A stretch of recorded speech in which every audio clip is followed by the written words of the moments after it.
What's up, everybody? It's your boy Showtime Doctor.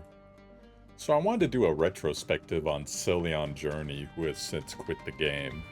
But a lot of us, myself included, a bunch of the creators, and of course Voyagers, were getting our information about the game before the game really released from Celion. And Celion had some recommendations and of course really pretty infographics like the one you're seeing now. And in retrospect, I wanted to go over just how accurate the information was as far as recommendations, were there skills neglected, items neglected, that type of thing. So that's what we're going to go ahead and go through. Now, it's important to remember, CelionJourney was a free-to-play player that placed in the top, I believe it was around 15% of Tower of Adversity 2, which is the middle tower. As we know, the higher one is basically all whale territory. So a lot of us listened and took a bunch of the infographics to heart as far as what skills to take. Initially, this was characters that were recommended to invest in, especially if you did not have their role fulfilled by, like, say, a Cole. Everybody gets a Mytha, starting on the upper left, and a Rawiya. Angel, being the next unit, was definitely a unit that arguably the best epic unit in the game when it comes to overall productivity for your account and the amount of things you can do. And I remember that and the very next character, Divine Grace. Celion personally told me that sometimes they use both of them in Tower of Adversity because the stats don't matter as much as if you're range, but if you're melee, the stats really do matter. Just being able to survive hits and skills was a gigantic thing. Now, Divine Grace, I do think Divine Grace is a really awesome unit, but I also had Ballista, so I was a little bit more into Ballista, who is creeping there down on the bottom right. But I know Divine Grace can be really good. Puts fire down, get him some buffs, and hitting, I forget the exact percentage, but I think it was like 35% harder, somewhere around there. And yeah, fantastic unit there. Now Abyss, Abyss is an amazing. I actually used Abyss to tank Weapon Boss 1 for most of Weapon Boss 1's magic skills because Abyss could debuff it first of all and still do very good damage, as well as lessen their attack power, not only with the debuffs, but against herself. As long as something's debuffed and attacks Abyss, it does a lower percentage of its total attack power against her. And in general, if you've seen, like, in those new events, they have that wolf that just continuously summons more wolves, right? Well, you take Abyss in there and you get that block passive skill, and that wolf can't do anything the entire fight. Abyss just shuts it down with range, so fantastic unit, one of the better units in the game, as far as epic units go, in my opinion. Crimson Falcon, I never had need for Crimson Falcon because I had Cole pretty early, but, you know, XD did give us Crimson Falcon 5-star, and very early, so she could cover a lot of damage that you needed, especially for things like Weapon Boss 3, had great mobility, great unit overall. Or Flame Sorcerers. Great, very underrated movement skill, had some great damage, of course put up dots. PayPal Ice Priest, I remember back in the day, and it's kind of rest in peace Convallaria creators now, but back in the day when I did that collab with her Platypus, Vulcan, and RNJ, all of us were raving about PayPal Ice Priest, and A Magic Joe showed all of us that you could really use this unit and just do insane amounts of stuff, from pushing units away, putting up shields, controlling their movement with ice on the ground, doing great damage. And this unit, along with a couple others, Abyss included, enabled us to do tower all the way up to 10-5 when we had no business being above probably like floor 6. Definitely a good first prioritize recommend. A Blade there. I do really like Blade, and I think that Blade's dodge tanking, along with his follow-up and stuff, does actually carry you a lot. Let's go ahead and go to second prioritize. So I never got to the point with Stormbreaker to where I would use her as much as I wanted to, because Stormbreaker was just too slow. Did great damage, did good AoE damage. Stormbreaker had a charge ability that was, it was something like 3x5 or 4x5, and if you had units still in that, by the time the next turn came up, Storm could do a great amount of damage. But it was just a matter of being able to cabal them in and put them in that area. For second prioritize, she probably is a good recommend there. Nightingale, the next unit. Nightingale should be a first prioritize, in my opinion. I remember poor Platypus turning me on to this unit, just like the firebomb on the ground. The healing's pretty good, but then it was all about, like, you know, I think she had weapon erosion, so she just had all types of debuff. Sleep, that she was another very huge contributor in the first couple weeks, basically the first month of Tower, and could definitely help you with a lot of things. Fire kiting, and ends up being a pretty good healer, even though most of us had better healers. Lash, y'all remember how big I was on Lash. I still think Lash is a good unit. Early in the game should be a first prioritize, but probably when you get to mid-game, it's more of a second prioritize. Stinger, as far as those units go, Stinger's the one on the left, right underneath Stormbreaker. I think Stinger is the best unit out of that crop right there. Now, you could definitely use the Hanged Man for pretty much everything in the game if you built accordingly and were leveling them up, etc. So, those are all good units to second prioritize. I put Stinger on first, though. Now, PayPal Guard. I actually ended up using PayPal Guard in Weapon Boss 2 to tank the range shot, which that unit is very well equipped to do with the shield and the damage reduction, and all you had to do was get a way to stop the heal block, and that unit was good to go in fulfilling that role. Could even do a little bit of damage to the rocks. So that's definitely a good second prioritize. Butterfly's definitely made a difference between the swap and the lifesteal buff for the team, as well as a little bit of healing and getting rid of debuffs, potentially turning them into buffs. She was a fantastic unit. We've seen her in PvP. She's still one of the top tier PvP units. Simply for the swap, but of course the aura helps out, among other things. I would probably... It's harder early game for her because she doesn't have access to a lot of the good skills. But I would flirt with putting her first prioritize once you got her past mid-game or around mid-game. Angel Eye is the one unit I really haven't used too much. As long as she's above somebody, she's doing a butt ton of damage. I just forget if it was crit-based or if it's just like Highland-based. But whatever it was, I remember she could do that, but that's only so many maps. So I guess for a second prioritize, it's not a bad unit. So Outlaw Archer, I remember using him a lot in Tower. As far as these other tactical units, they were all used in Tower for some reason. Outlaw Assassin versus Recruited Assassin. One of them was more of a dodge tank that could literally go like 8 stories high with a jump. That was pretty cool.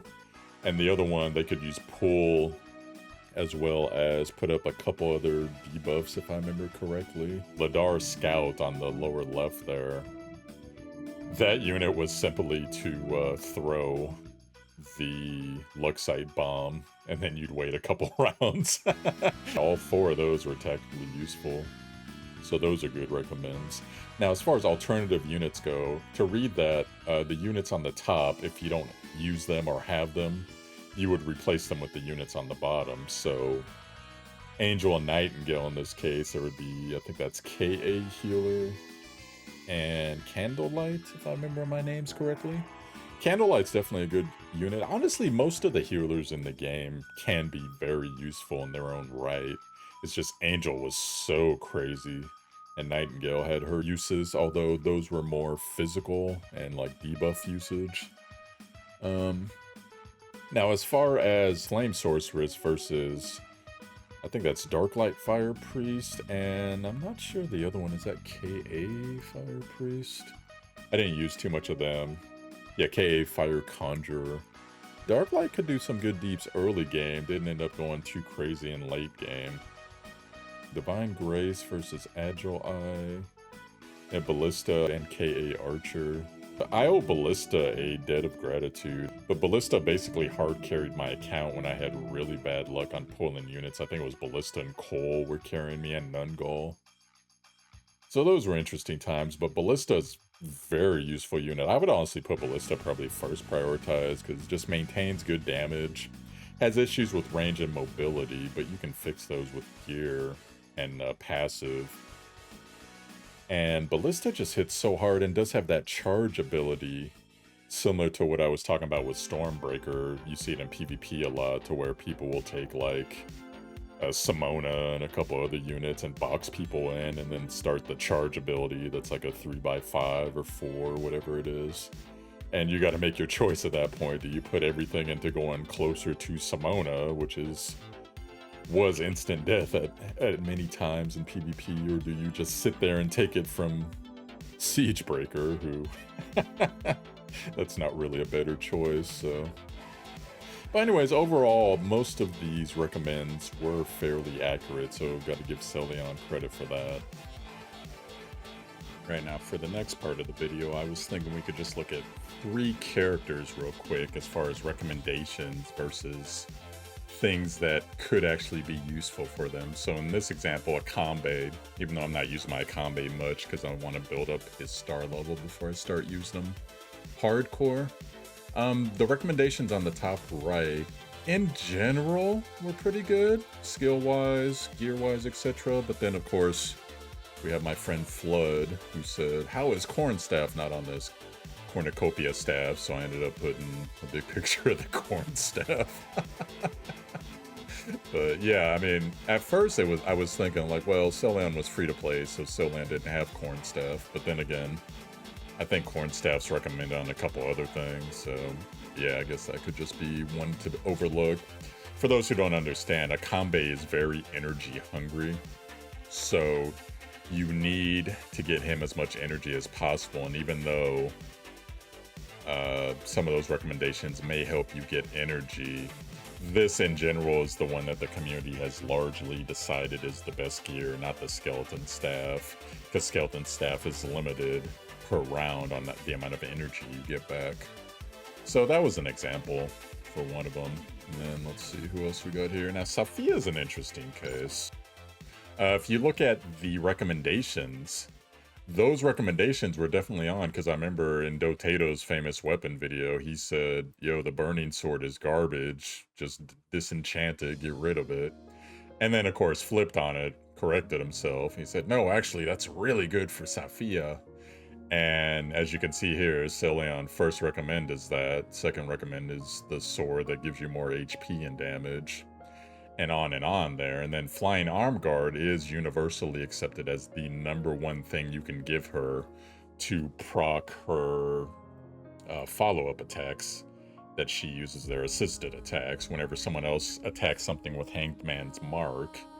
And then, of course, you can also get this as well, and then when you combine it with the creep that she can summon, when he attacks, she follow-up attacks, so you can take something from 100% to 0% by cleverly using Flying Arm Guard along with her passives to basically DPS down almost anything. There's a couple things in the game with like piercing resist and that type of thing, but yeah, almost anything you can DPS down. So Celion had the right of it there, and the tarot recommend, that's on point, as well as you know, the enchants you can nitpick the enchants. Skill wise, definitely ended up taking my own choices there, but you know, there's situational things. So this one in general, situational. Celion does mention that in their guide. And a lot of these skills you honestly don't even use most of the time, like this one. That's situational, maybe if you're trying to buff a unit that's really powerful on your team. This one I use as the basic. Weapon Eroder is actually a very good opening. You open up with Flying Arm Guard, she does her follow-up attacks, then you hit him with Weapon Eroder, and 30% plus another, her passives, and you've basically taken pretty much 70% of a lot of mobs' HP. So in general, these recommendations end up being pretty good. Now we'll go to the next one. Your girl Ida. This is the last example I'm going to give, and you can nitpick this one as well. Ida in general, most of her skill set revolves around, of course, her buff that she puts up, the barrel that she puts down the liquor, which does the magic defense and mobility debuff, her box, of course, where you can give units highland advantage. And in general, most of these skills that were recommended, I almost never use this one. And situationally, of course, you can decide to go against whatever is recommended, because we only have so many Castillas to open up extra skills. In general, this was okay. The part where I would nitpick on this is the book as the secondary. I ended up giving her this because I think there was a map I took her on where they were hitting pretty hard. So that ended up being, but I would never give her Auguste's book because look at her speed. Her speed is 93. She's way too slow. Auguste's book should be on someone fast, like a Simona, Nurgle, etc., to where you can give that 50 speed and buff to another unit and bring them up on the turntable early. So that's a better case for book, in my opinion. And then you can nitpick all the other stuff, like I said. Like, in my case, I put Crown on, Elegance of the Empress, because whatever map I was on, I remember you had to get rid of debuffs like crazy, so I ended up putting this on her whenever she put her buff up. Funny how things work out sometimes, because there's so many different things in this game that you have to game plan for, that it seems like, hey, this skill is kind of useless, but then in that specific scenario, yo, this is really good for this. Kind of like an Arknights thing, where a character will be garbage except for that one map in that one spot. So there's all types of exceptions like this. So in general, Celion was a great resource for us. We've lost him, and it's just the way it goes. I know a lot of people, especially you PvP peers, are like, ah, who cares about Celion? You know, Celion's recommendations were whatever, blah, blah, blah. And yeah, it's fair. It's open for criticism. It's definitely fair game. We got a bunch of action upcoming for the channel here. And Girls Frontline 2 just announced that they're going to have their closed beta test. I got a big video I'm working on for that one already. And they're going to start recruiting. If you're hearing this, it's probably literally right now, if not a few hours from now. So that's coming up. And then we also got news that Persona 5 The Phantom X is having another playtest coming up soon. This was a leak, but as you see there on Steam, the 15th of October, which is about 20 days away. So I was not expecting both of these to have action at the same time. I thought Persona 5 was going to take another, 6 months or so. And they're already doing another playtest. So we'll be covering that on the channel. We will also be covering Girls Frontline 2. What I'm going to do is intersperse. I'm going to do a Sword of Convallaria video, then I'm going to do one of the other two games, and go from there. So Sword of Convallaria every other video. And then depending on, how poppin' these other games go, might end up covering them a bit more. So we'll see how it goes. But if you're looking for coverage in those two games, I humbly ask for you to consider me as one of the people that you consume in that regard. And those are the announcements for this channel. So yo, I'm Showtime Doctor, Showtime DR. You found my YouTube, hit like and subscribe for the content. My next Sword of Convallaria video is probably going to be, unless something major drops, we're going to discuss the events, the amount of events going on, and how you feel about it. So otherwise, take care, y'all. Peace.